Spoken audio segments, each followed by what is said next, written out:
Hey guys, Oz here, back here. We're going to do another quick video right now about traumatic brain injury. As you can see, we got somebody here with us today. This is my dad, Dick. Say hi to everybody. Hi everybody. So, my dad, he had a head injury back in 1986. And I think the best way for you guys to understand the differences between his and mine and some of the things that could happen with it is to just talk to him about it. So I'm going to ask him a few questions. He's going to tell us a little bit about it. So sit back and enjoy, guys. Alright, so first of all, what happened? What was your head injury? How did you get it? Well, I worked in a paper mill, and the paper mill has counter-rotating drums that rotate this way. They're stainless steel, and they're about 400 pounds apiece.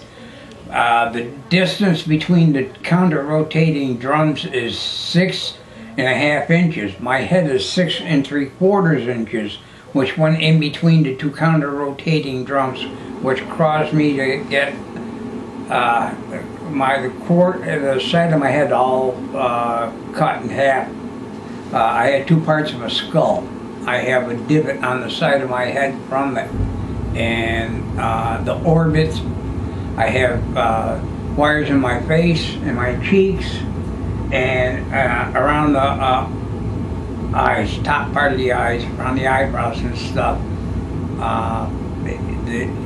When I came up from the initial accident, I had blood coming from my nose, my ears, and my eyes, and I was in such shock that I just said to my brother-in-law, who was running the machine, "Come on, let's go back downstairs and finish." Little did I know what would happen afterwards. You don't think of it so much at the time, but after effects were I had nasty headaches. I think you have them too. The migraines. The migraines, where you can't see nothing. You need a complete dark room, quiet. I mean, you can hear a flea walking across a floor, you know. And after I was told that can only happen for so long, once the headaches went away, that's when I think you and Mom and Kurt noticed a change in my demeanor, which I didn't notice, but I notice now, being older, that I fly off the handle easier. Mom says something and I'm ready to jump into her both feet. I have troubles with certain words. Like you can tell now, I'm having trouble talking. But it's an ongoing thing. It's not all old age. I think it's from the traumatic brain injury that I had. You noticed a lot of the stuff that I did. The funny thing is, even after you had your head injury and then I had mine, I should have known what to expect from having mine because I grew up with you having yours. But for some reason, I didn't think of it. It didn't even occur to me that I would have the same kinds of changes, that things would happen the same as they did with you. It wasn't until after I moved out and I started seeing how I react to things outside of being around you that I started noticing that this is what Dad used to do after he had his head injury, and he didn't do that before. So I questioned the fact, if I hadn't had my head injury, would I do some of the things I do now? Or is it more a learned behavior or a behavior that happened because of my head injury? Well, I know when you were having troubles and you were having your seizures and stuff like that, and I would ask you, I would come up to you and I would say, "Do you feel strong?" In other words, if you felt strong, I'd let you go by yourself. If you didn't, you had my shoulder to lean on, so you could go into the bathroom and go to the bed or go into the living room or whatnot. And a couple times that you said you felt strong, you didn't really feel strong, and I knew it because you had a telltale, which was your foot dragging, and you still have that when you're Right. tired or something like that. Your foot drags. So that was a telltale. Whereas mine, I didn't have nothing where I would face plant or anything like that. Mine was more or less the cracking of the orbits back here in the lateral part of the skull. And I think that a lot of my problem, even though I had the cracked and the brain did have bleed on it because I had a hematoma on the right side, and they had me under observation for 24 to 48 hours. And when I woke up in the bedroom, there's a guy sitting there, and I'm there, who the hell are you? And the guy said, well, I'm here to keep an eye on you. Why you got to keep an eye on me? I'm all right. He says, no. He says, you have a hematoma. If that thing breaks loose, it can kill you. Right. And I says, huh? He says, yeah. He says, so if you start having troubles, I guess like seizures or real bad seizures and stuff Or like a that. stroke or something Or like a stroke, yeah. And that's what he was there for, so he Right. could get somebody, because I wouldn't be able to ring the bell or anything. that. Right. 'Cause actually, one of my friends, and I'm hoping to eventually have him come up and do something with us as well, so that we can get him on camera if he's comfortable with it. He was only 17 when he had his car accident and ended up with a traumatic brain injury, and he ended up having some strokes, which caused him to actually go blind. So on top of what he already had with his head injury, because of the strokes he had, he now has the permanent disability of being blind because of the strokes that he had from that accident. That's I mean, people don't understand, and I don't mean to be rude or sound offensive, but a lot of people don't understand what a TBI is and how it affects people. My TBI was different than yours, but still the effects were similar to yours in some respects, and I think in other respects, mine weren't as long. I mean, I had migraine headaches, and I had different other things, but I don't think they were as long. But I think no matter what, with a TBI, you always have the after effects of a TBI. Even if That you is don't true. have it right then and there, you have it Somewhere down further the on. road. And people look at you like, you're not sick. You're not hurt. And the thing is, you don't know what's going on with this, because I have troubles still with words and stuff like that. You even seen me doing it too. I've had it myself. Yeah, and It's like I've said before, guys. It's all in your head, but it's not all in your head. right. It's all in your head because that's where your brain resides and because you have damaged your brain. But it's not all in your head in so much as you're making anything up.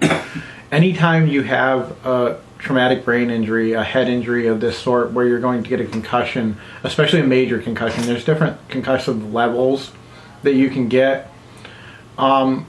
Like my dad said, he almost died. He had a subdural hematoma. I had a subdural hematoma, which I didn't find out about till years later, like I said in my other videos, but I had a subdural hematoma.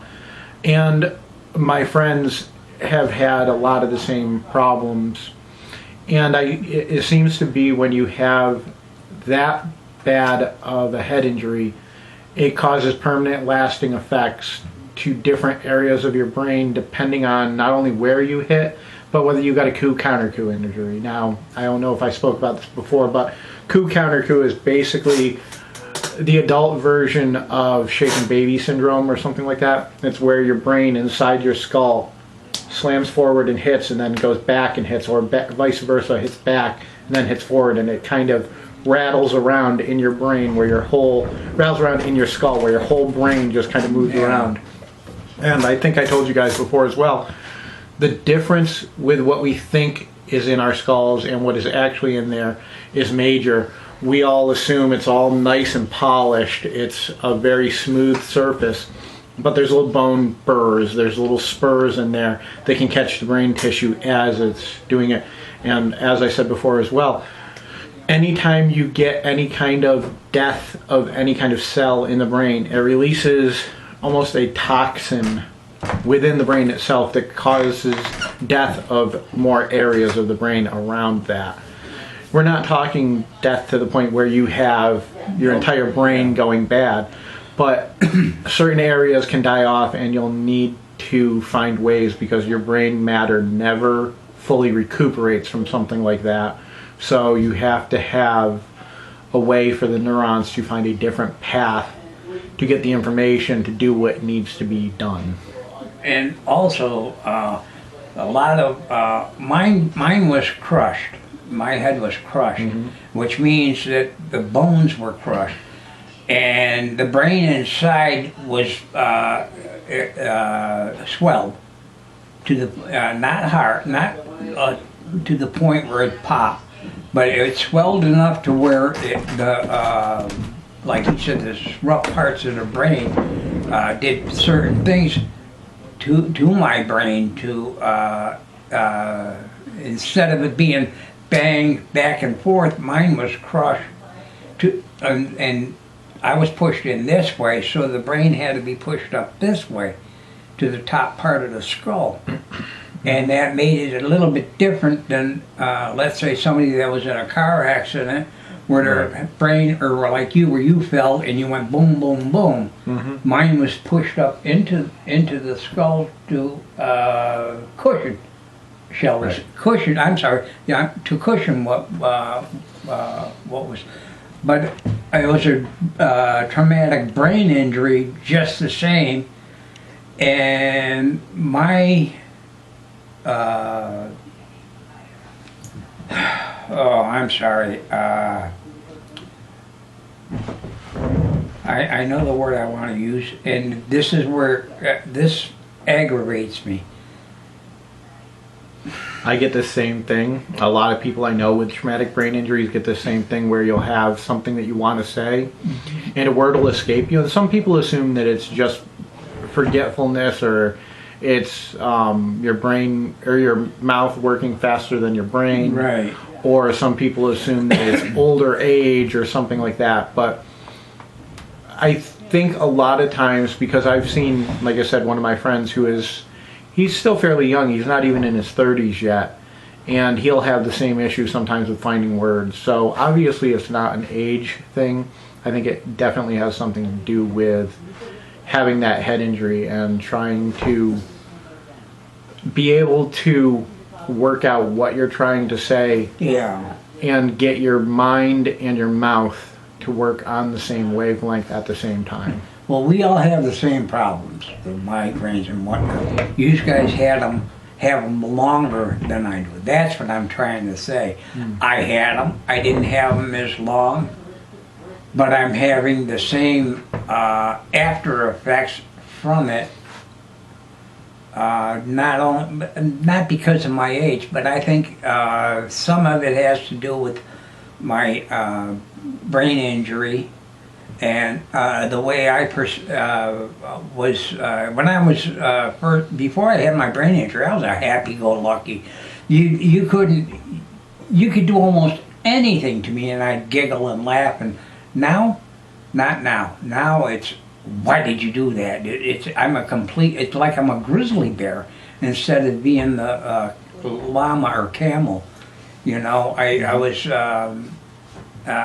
more mellow. I says, I'm mellow now, but I'm not as mellow as I was way back when.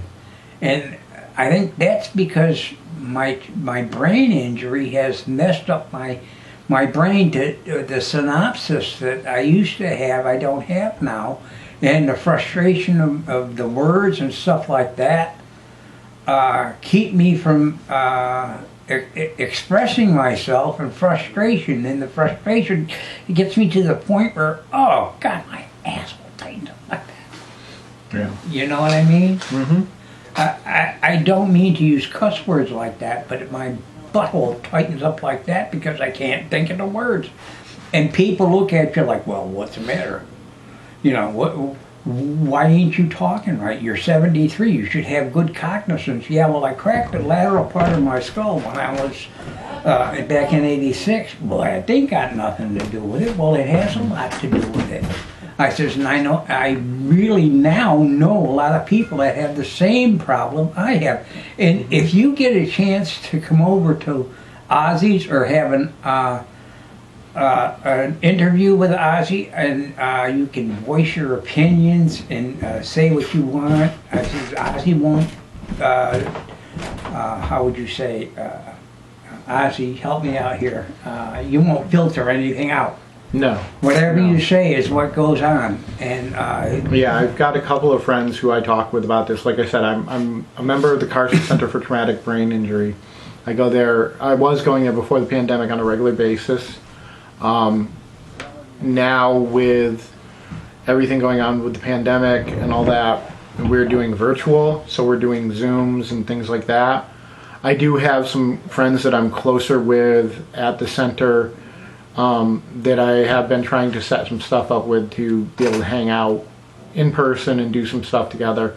And I do have my worker at the Carson Center who comes to the house to see me and helps me with dealing with day-to-day life and goal orientation, meeting goals, things like that.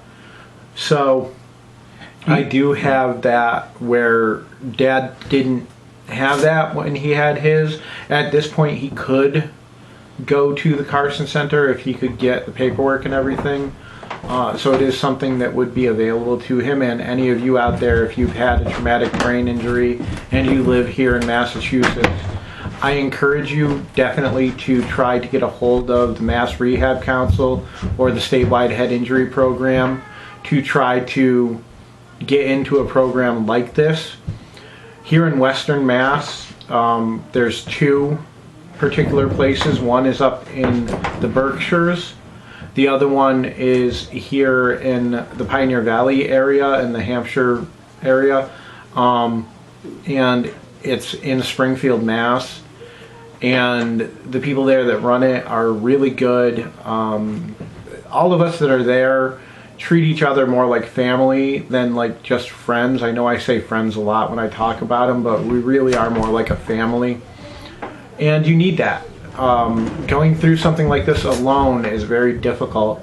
You need people who can understand what you're going through, people who can be part of your life and help you move forward. And when you have some kind of breakdown or something, that can tell you that you're not alone in this. They've been there, they've done that as well. So it is helpful. And guys, I just wanted to say thanks a lot for tuning in and listening. I wanted to thank my dad, Dick, for coming in and sitting down with helped me. me out a lot. Certainly. I'm a little choked up. That's fine. I cried on mine a couple times too, so it happens. But It got a lot of emotion out. it does. And it's really good to get this out, because if you keep it bottled in, that's almost as bad as the brain injury itself, because you figure there's nobody there to help you. Well, mine was in '86. Pardon me just a minute, guys.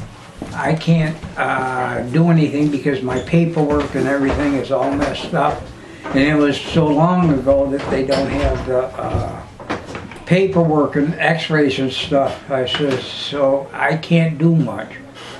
But I hope that people will pay attention to this tape and other tapes that he's brought out, and come forward and even if it's just on the TV, on his phone, he'll talk to you.